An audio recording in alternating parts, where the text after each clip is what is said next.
बिस्मिल्लाहिर्रहमानिर्रहीम। फरमान मुस्तफ़ा सल्लल्लाहु ताला अलैहि वसल्लम, तुम अपनी मजलिसों को मुझ पर दुरूशी पढ़ कर रास्ता करो, क्योंकि तुम्हारा मुझ पर दुरूशी पढ़ना बरोज़ क़यामत तुम्हारे लिए नूर होगा। सल्लु अल हबीब सल्लल्लाहु ताला अला मुहम्मद। मिट्टी के बर्तन में खाना पीना सुन्नत मुबारक है। राशिद अत्तारी, और आप देख रहे हैं न्यू फतवा।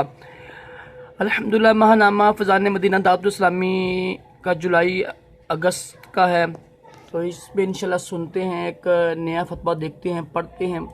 देखिए अल्हम्दुलिल्लाह, मैं कभी कोई चीज़ अपने पास से नहीं बताऊंगा, ठीक है, जो लिखा हुआ है वही बताऊंगा इंशाल्लाह आपको।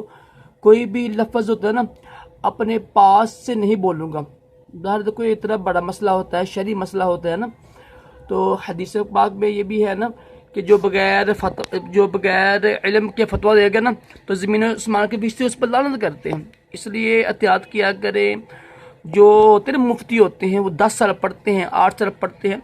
तो इंशाल्लाह सुनते हैं आज फतवा जी हम। क्या हर इंसान के कंधों पर फरिश्ते होते हैं? सवाल, क्या फरमाते हैं उलमाए कराम इस मसले के बारे में कि क्या हर इंसान के कंधों पर फरिश्ते होते हैं?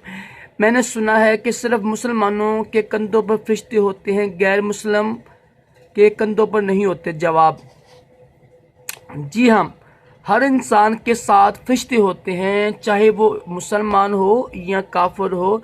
फरिश्ते उसके अच्छे बुरे हर अमल को लिखते हैं, और क़यामत के दिन हर एक को उसका नामा अमाल दिया जाएगा, जिसको वो पढ़ेगा। मुसलमान का नामा अमाल सीधे हाथ में और काफिर का उल्टे हाथ में दिया जाएगा। वल्लाहु आलमहु अज़्ज़ा वजल व रसूलुहु आलमु सल्लल्लाहु अलैहि वसल्लम।